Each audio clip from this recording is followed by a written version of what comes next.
forensic biology unit at the Palm Beach County Sheriff's Office. And it was a little nostalgic upstairs in the room before because I originally started in 2012 at the Sheriff's Office as a part-time laboratory analyst, and I was evaluating that big white box upstairs. You saw two of those, the Rapid Hit 200. And so about a year ago when my boss said, we're going to start evaluating rapid DNA again, I said, wow, I'd love to be in charge of that project because it's really like things are coming full circle. So that was about 8 years ago.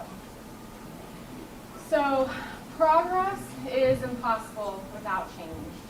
And there's been a significant amount of change in the field of rapid DNA, which is why we're all here today.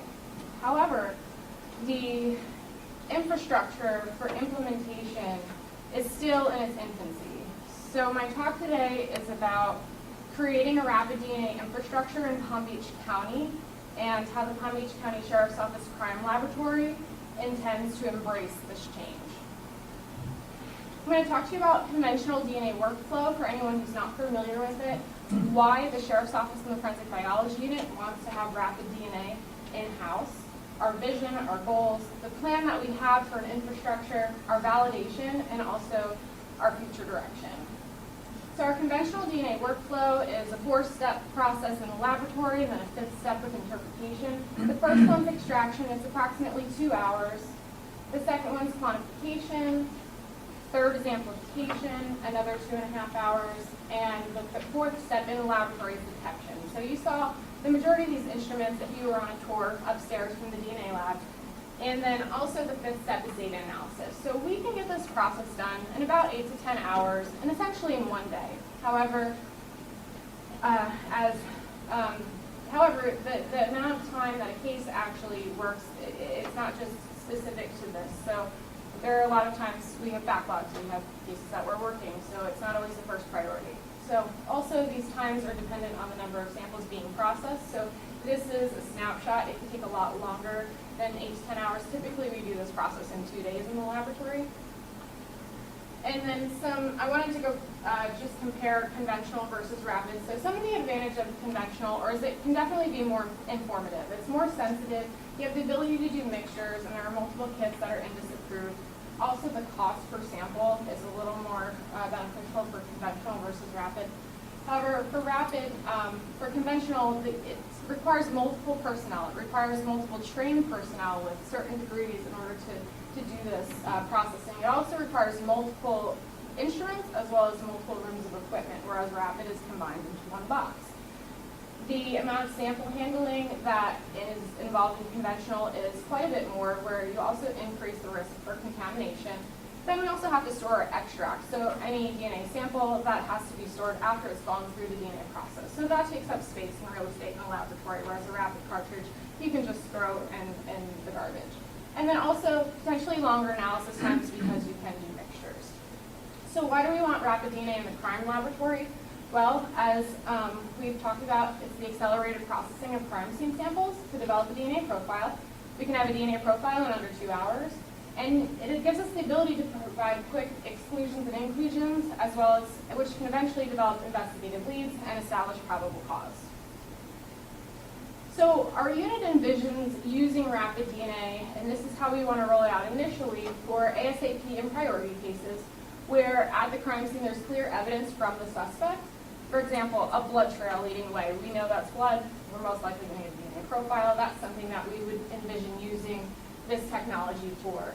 And at this time, we need the ability to identify a suspect and get a standard from them to do a comparison, because these profiles don't have the ability to be put in the database right away to be searched, and we have to build a local database in order to develop this infrastructure. And then also another thing we envision using this for is when a DNA profile has already been determined as unknown evidence, and then we can get a standard for comparison. So about 2 months ago, we had a serial rapist. There was several sexual assault cases in CODIS with unknown evidence that were linked together, and then the detectives got an investigative lead. They got a standard. They called my boss at 9 p.m. We needed 2 people to come into the laboratory to work it. They worked from 9 p.m. to the early hours of the morning, and that's a case where this technology could have helped. And also, as I talk more, I'm going to talk to you about our infrastructure. we are wanting to have the ability to remote in. So these analysts had to leave their home, come to the lab, work all night, and that was time, whereas with rapid DNA, crime scene could put the sample on, and eventually, in a perfect world, I could remote in from my house and do the data analysis and call the detective. And then also human trafficking, where there are children that might not be able to identify themselves, mass disaster identification, or as we just talked about, the homicide where the victims can't be identified. Those are other things that we envision using this for as well. So some types of samples, these are things that we theoretically think, and also some things that we've tried in the validation, but we envision this for cases where there's like 1 or 2 crime scene stains. We don't want to process every sample in a case with this technology. It's just not cost effective. However, so this is what we're thinking of rolling it out with. Also, we want to try to stick towards single source samples, not necessarily mixture samples. Also, samples with higher DNA content, anything with a body fluid, blood, saliva, bone, tissue, cigarette butts, gum, semen. That's not in a sexual assault kit. We have had some stories like that in South Florida. And then also samples of sufficient quantity for both rapid processing and conventional processing, because it's very important that whatever sample that we run on the rapid can also get followed up with the conventional process so it can be put in the COE DNA database. And we are continuing to move forward with that infrastructure that we put in place years ago to connect crimes. Samples that we don't think are appropriate for rapid DNA at this time are where there's insufficient amount of DNA to test with both rapid and conventional. Eventually, this might go away if blood samples or single source samples are allowed into CODIS. And I think as the years go on, again, this is in its infancy, hopefully that will be the goal and where the FBI goes with this. So for now, smaller faint blood stains where I don't have enough testing for both, we're not going to put those on the rapid instrument. Also touch samples, low level, low DNA content samples, things like straws. Everything for the validation that has been a sample that I've had to collect DNA from, I've sampled it with our conventional processing, so 2 swabs, swabbing it at the same time. Drinking containers are, it depends. Right now I have swabbed water bottles with 2 swabs at the same time and got a full profile by using one of them. Then there are times where I've done the same thing and I haven't gotten any luck, so those are one of the things that we're particularly on the fence about right now, but I think it definitely has potential. And then also, again, I'd make sure that we're not going to put something like that in the instrument because our conventional process is better for that type of sample. So our goals are to develop a rapid DNA infrastructure across the county to encourage collaboration between agencies and also get the buy-in of our state attorney's office to bring this on. We want to ensure the responsible handling and processing of samples for DNA analysis because this is critical because we need to continue to supply the CODIS database with profiles. We can't take away from something that we've put all of this time and effort into over the years. So our goal is really to make this technology fit and fit well with the infrastructure that we already have. And then also we service several different agencies, and I'll give you a snapshot in a minute, but we want to be able to offer informed feedback for our agencies. I want them to be able to call and say, oh, wait, if they get an instrument, how do you handle this? And then also our own agency, we are on site with the jail, so if we get this in the booking station, they're going to have questions, and if Thermo Fisher's not available, they can call the DNA lab. So our plan for an infrastructure, as I mentioned, Palm Beach County, we service the Palm Beach County Sheriff's Office DNA lab. We service over 30 local federal agencies, and we are the largest county in Florida. So we have population similar to Pennsylvania, that we were just talking about, greater than 1.4 million. So we have a lot of law enforcement agencies that we work for and that submit their samples to us for DNA analysis. And a lot of different agencies that could get this technology in-house. And we want to just really be able to offer them informed feedback, give them our validation studies, share our knowledge so that we're all working together. So how do we accomplish this? A couple challenges. It is available to all law enforcement agencies, and that's a challenge from the laboratory's perspective. And also, right now, we're all at a disadvantage where there's limited CODIS eligibility. So even if I had it in the lab, I can't really do that. I kind of have to do the vector and still do the conventional process. So we went out to Orange County, my boss went out to Orange County District Attorney's Office in California, and they have a great rapid DNA program set up out there, and she spent a week with them learning about their program and seeing their infrastructure and how they work with the DA's, or they are the DA's office, but how they work with law enforcement to bring that back, and we really want to model that. And then also our path forward, I'm going to go through each one of these in another slide. So what we did in order to move forward. So we initially, in order to get funding for this instrument, we had to figure out whether our customers even wanted it.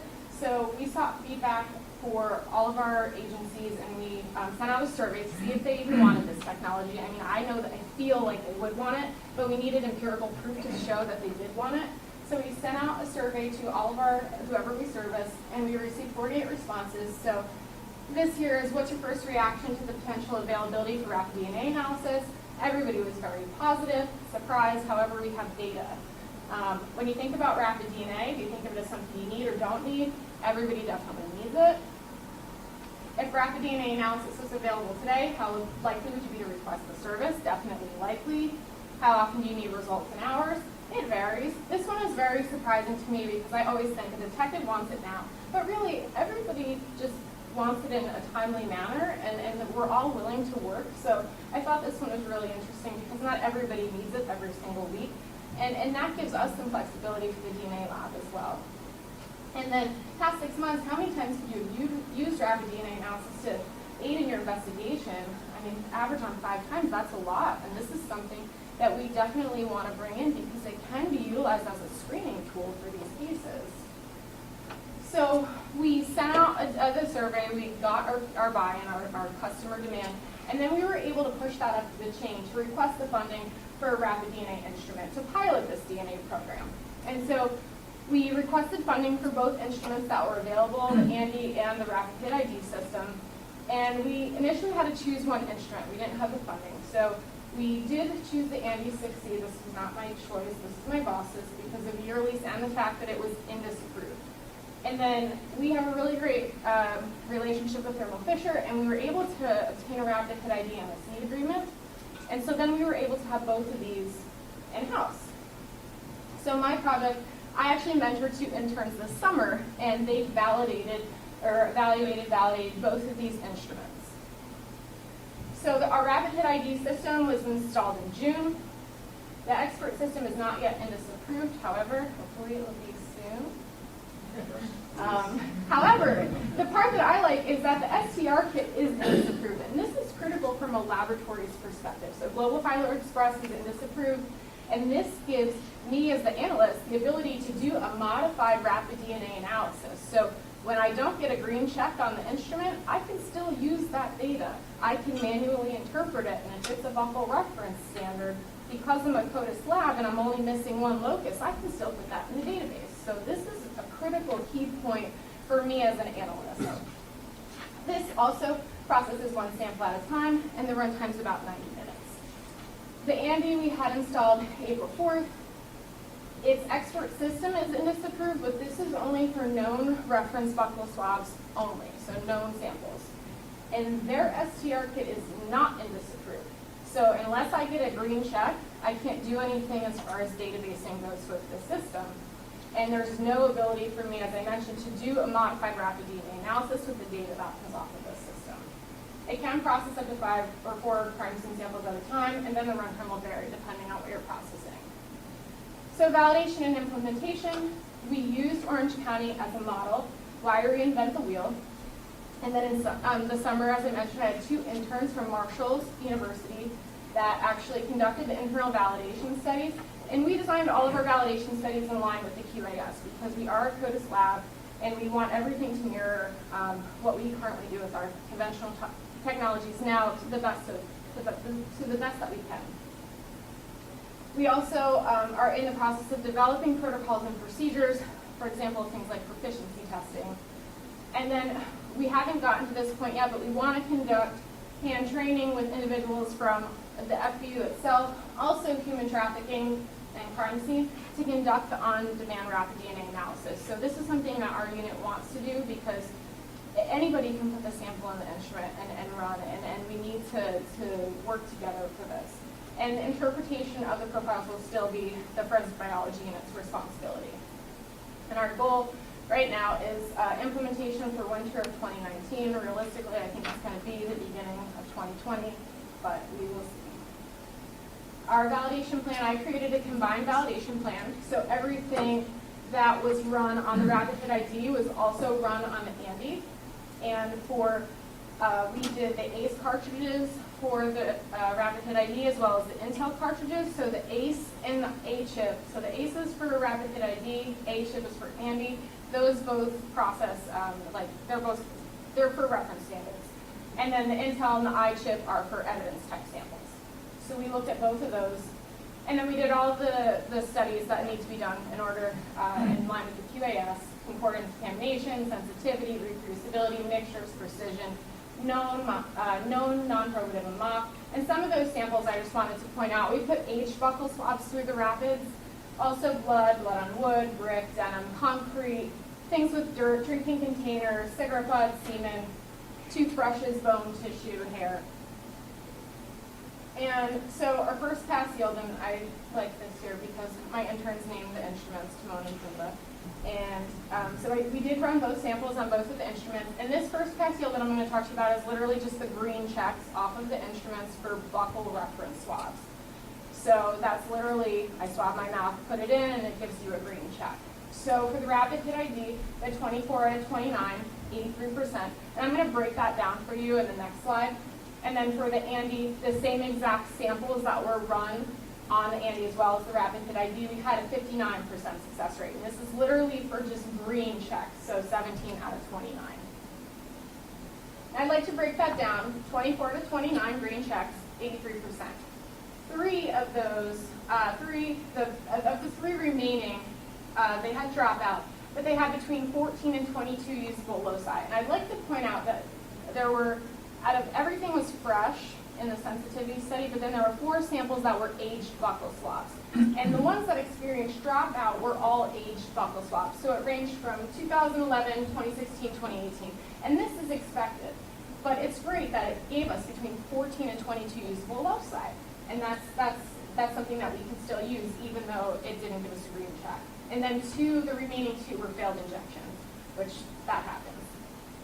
For the Intel, we had 3 out of 51 green checks, but that is misleading because Intel data, we don't need a green check. It's not critical. So really, 39 out of 51 we had dropout, but we had greater than 12 usable loci. So a majority of these samples could be used for analysis.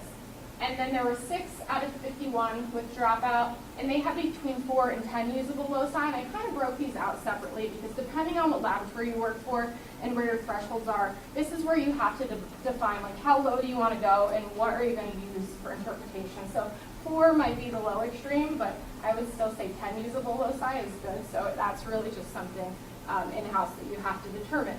And I'd like to point out that all of these were sensitivity samples, and depending on what blood donor you choose for your sensitivity, you will have mixed results. There's higher cell contents in some individuals than others, and those that we chose for our sensitivity were not, they were just low donors. So we did experience dropout, and we also saw dropout with our concordance data in the conventional process. Not as much, because the conventional is still a little bit more sensitive, but we did see it. And so, and then 2 out of 51 samples generated less than 1 locus. And this was the mock aluminum bottle. So it was like an aluminum beer bottle, which I sampled. And that's why I'm still kind of on the fence. Like, we need more testing for the drinking containers to show in order to move forward with that. And then we had 1 failed cartridge on the Intel.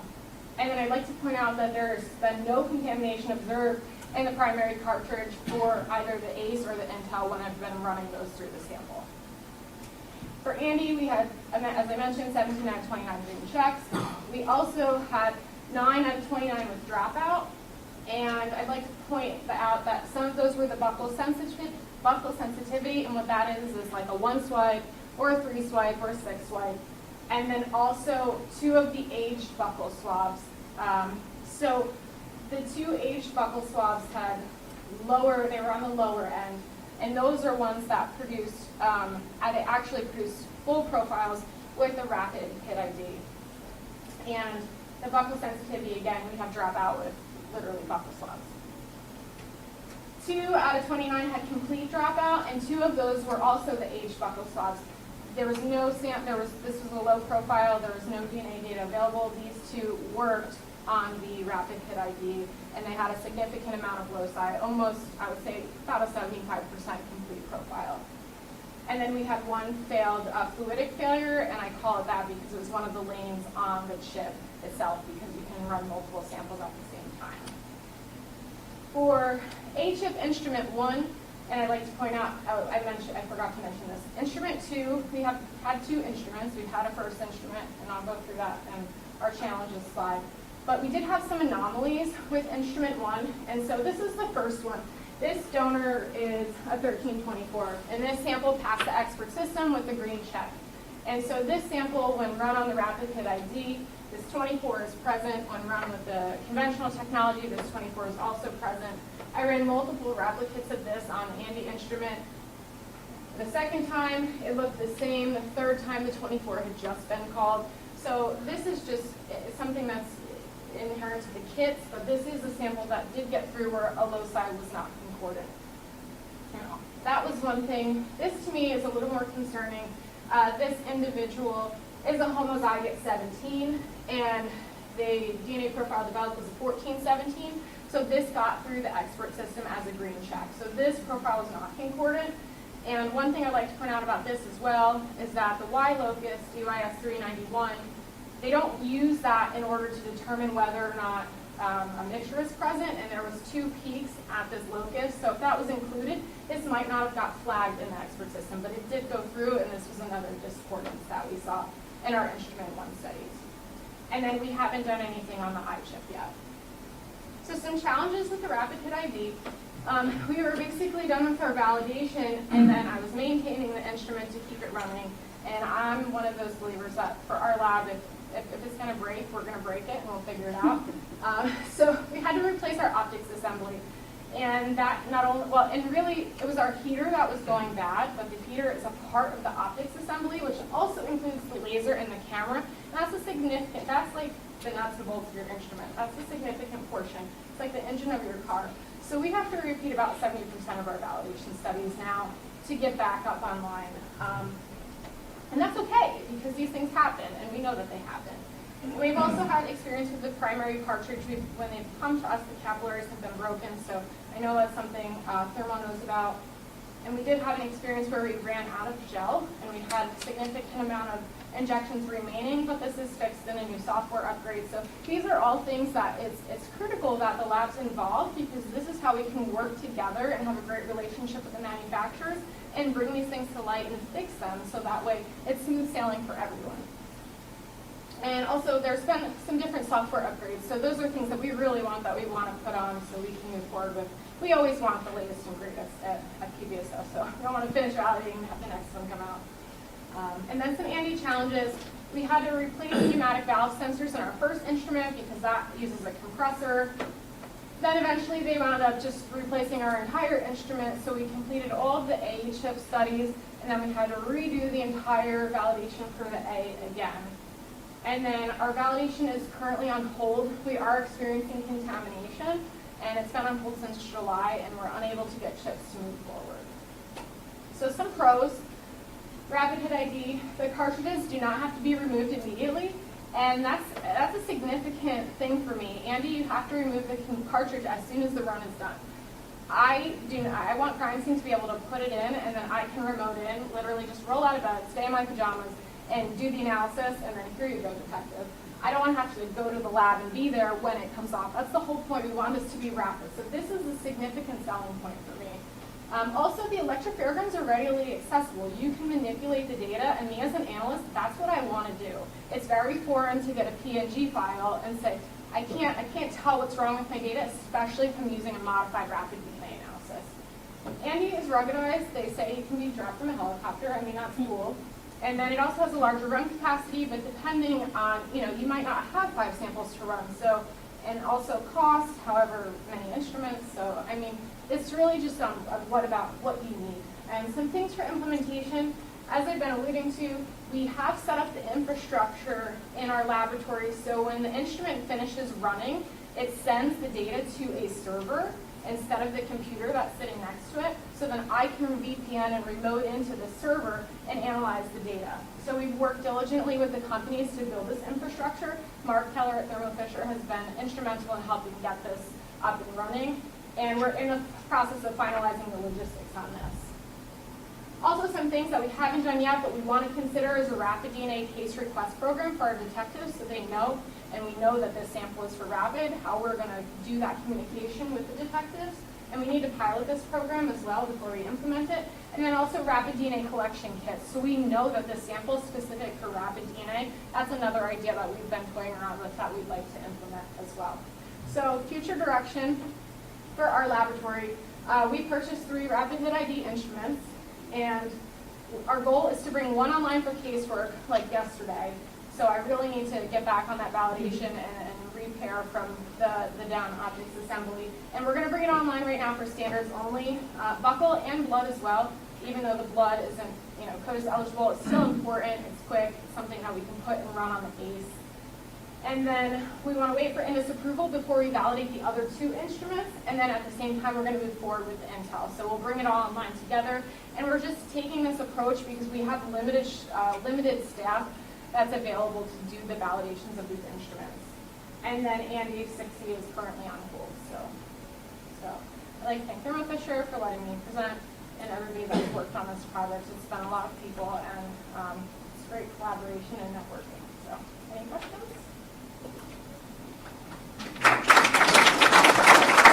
I have a question. You mentioned that there was a difference because you don't discard the cartridge on the Thermo Fisher, but you do discard the cartridge right away on the Andy. Well, how does that affect you? Oh, so not necessarily discard. So once the instrument's finished running, the cartridge, the sample on the rapid hit ID, it can stay there. It doesn't need to be removed immediately. I'm not going to contaminate the instrument or compromise the instrument if I leave it on. So crime scene can come in at 10 p.m., run the sample, we have an answer in 90 minutes, and then we don't have to remove that until 10 p.m. the next day. That's what's confusing. Who's we? Anyone. So if you ran a rapid hit ID, your sample's done in 90 minutes, you can leave your cartridge on there. But if you had an Andy and you ran a chip, after 90 minutes, you need to pull that chip off of the instrument or you could compromise the instrument. I'm just trying to figure out what's the downside of that. In other words, you pull it out after 90 minutes. The theory is that someone has to come back after 90 minutes, and that's a downside? So the theory for us in the DNA laboratory, we work, 8 to 5. We work in the morning hours. And if we get called at midnight and we need to come in and do an ASAP immediately, that means we have to leave our house, go into the lab, do the analysis. We need 2 people there because that's a rule that we have just for safety. And then that can take a long time. If crime scene, who collects the evidence, comes in and pops it in, I can stay at home. I never have to leave. But crime scene can then pop it out after 90 minutes. They could. I mean, that's why I couldn't understand. It's not the end of the world. Right. Yeah, they totally could. Or I can put it in and then I can leave. And by the time I they get can home, pop it out. Yeah, Okay. and they could. Yeah, it's not. I didn't understand it being a downside. It's just convenient, even to like with the validation. I've been running things and I've been running it overnight, and I'll put the last sample on at 3:55 before I leave, and then I can bring it and come home the next morning and so it's just more of a convenience. But it isn't not. You can work with the other one with that limitation. We're just a generation of convenience. But the point being is you don't have to be there when it ends. Yes, exactly. But it ends 90 minutes later, so if you got a crime I know, scene, we're already yeah, past. yeah. Yeah, definitely.